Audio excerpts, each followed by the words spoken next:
The exploits of Gwendolyn is gloomy, miserable, and tragic. This is her journal. And if you're interested in a video series with a happy ending, then you're better off watching something else.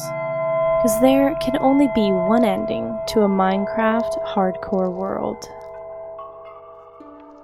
My story begins like any other good Minecraft tale. I entered this new world alone, with nothing in my pockets, and dare I say, even just a bit scared. But I gazed upon my terrain and took in the surroundings, and felt the excitement of exploration wash over me. And for a while, I forgot that this hardcore world only meant I had one life. I started to collect my bearings and quickly crafted myself some basic things. Nothing fancy, just some wooden tools for the time being. While I was gathering resources, I found an odd creature. A pink sheep. I've never seen one in the wild before. After gathering materials, I decided to hunt down the other sheep in the area before nightfall. The fear of dying crept back in. I didn't want to be caught in the dark without a bed. Although some mobs didn't care whether it was nighttime or not, and was attacked by a zombie. As nighttime fell, I set up a campfire and took refuge under a cliff, and slept peacefully. Okay, we're good. The next day was spent primarily collecting more resources.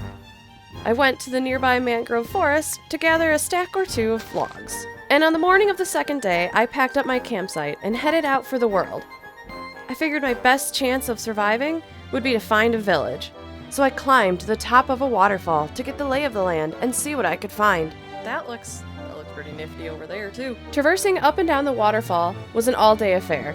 There was not much time left in the day for anything else, so I just watched the sunset before drifting off to sleep.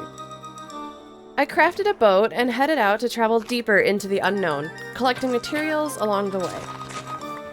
I passed a rather curious island, an island of chickens. Island of the chickens over here. Nothing to worry too much about. Further along, I came across a deep chasm in the middle of a lake. I could smell the fertile soil, the moist clay drifting up from below. My curiosity was piqued, and I took to the waterfall down to the bottom and stayed the night. The sweet aroma from azalea flowers hushed me to sleep.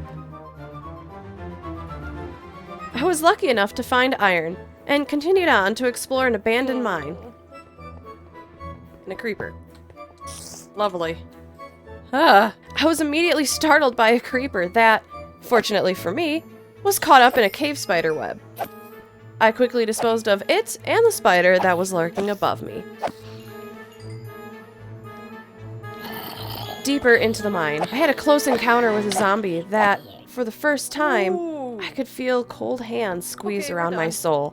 And with the fear of an early demise, I decided it best not to venture further. No more. No more. Just before heading out, I found the deep blue of lapis glittering near the waterfall. I quickly collected these precious rocks. With food in short supply, I attempted to find some more. Before night came in, I was able to find some salmon to cook up and spend the rest of the evening stocking up on food for the long adventure ahead. As I made my way to my bed, that's when I heard it. The gurgle from the water forced my hairs on the back of my neck to stand on end. I grabbed my sword tight and leapt into the water and took a swing. The drowned was able to land one hit on me before I killed it. For fear that more would come, I hastily found my bed and slept with a sword in my hand that night. Waking up on day 5, renewed and sustained from last night's fish, I packed up camp and set off once again for a village. I found myself again staring off into the expanse of this world before me. I finally collected the materials to create this journal of my exploits. The only thing still missing was a quill. But it was too late to go back to the island of the chickens. So I continued onward instead, hopeful to find one along the way. Traveling in these lands requires a lot of jumping and climbing just to get from one place to another, and I found myself constantly eating. I stumbled upon a small archway that contained a decent amount of iron. I decided to make camp here for the night while I smelted up the iron. Before bedding down for the night, I had to clear the area out of any mobs that could be lurking, waiting in the dark, ready to end my life at any moment. With the warm glow of the furnace, I quickly drifted to sleep, waiting for the last bit of iron to finish smelting.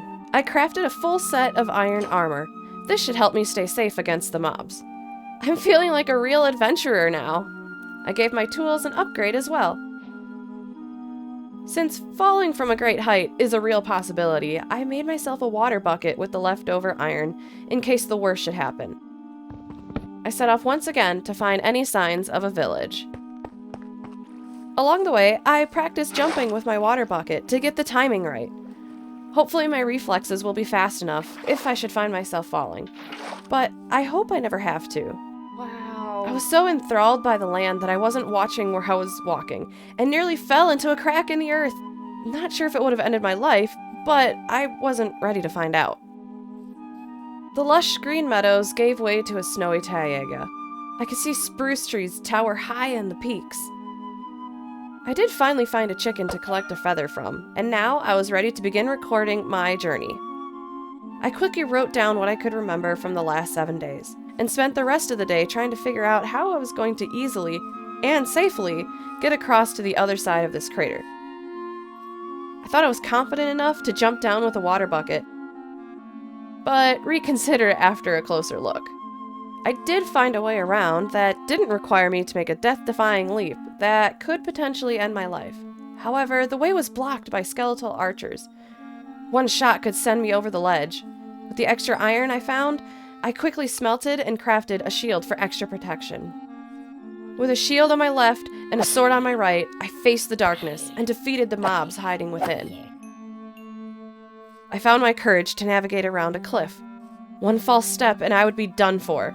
I made sure to keep my bucket of water close by. The night was restless.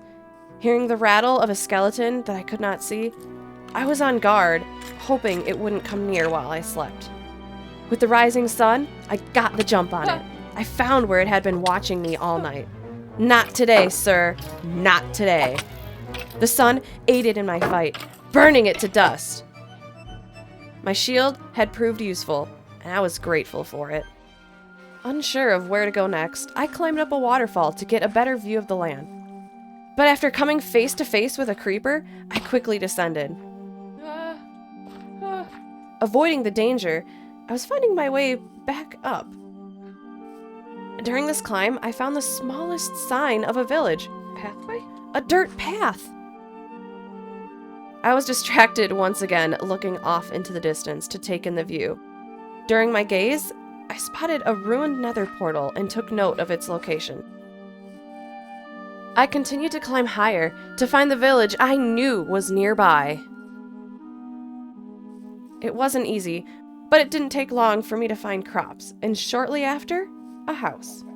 And upon investigating the abode, it had become clear that the house was vacant, and as the night quickly washed over the sky once again, I settled into the house and took to sleep. I didn't give up hope in finding villagers. I was determined. I built a very crude bridge on a ledge to get higher up. Just when I thought all was lost, high on a floating rock, I spotted the village protector, an iron golem. Surely villagers must be present. Upon further scrutiny, I saw them. 2 villagers! Atop this floating rock high in the sky. How would I get to them? I wondered, claiming the house for myself and emptying out my inventory. I devised a plan to help keep the villagers safe from nightly mobs and to keep them from falling to their deaths. These might be the only villagers in the area. I didn't have much daylight left. If I wanted to make sure the villagers stayed safe, I had to act fast. But I feared I just didn't have enough time. Darkness took over, and instead of risking my safety, I headed back to the newly claimed house to sleep off the night. I drifted off to sleep, hoping the villagers would last the night. As I built higher, I could hear the conversations. Not sure what they were saying, and I wondered how I was going to communicate once I reached them. I must have startled them when I reached the top. I didn't think they were expecting someone to just pop over the ledge. To keep the villagers alive, I needed to close them off from the dangers of the night. I cleared out their well so I could easily house them. I attempted to lure them into the hole that I dug, which this in itself proved to be a greater challenge than I had anticipated. With my limited time that I've spent with villagers before, I did remember that they are drawn to beds and workstations. But this too proved to be very unsuccessful. I had no choice but to wait for night to fall for them to scramble to bed themselves.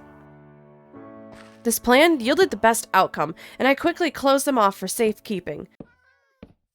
I too ran to a bed, but I was ambushed by a skeleton archer, who landed a well-placed arrow in my back as I entered my house. It quickly rushed upon me, and before I even knew it, I was face to face with this creature.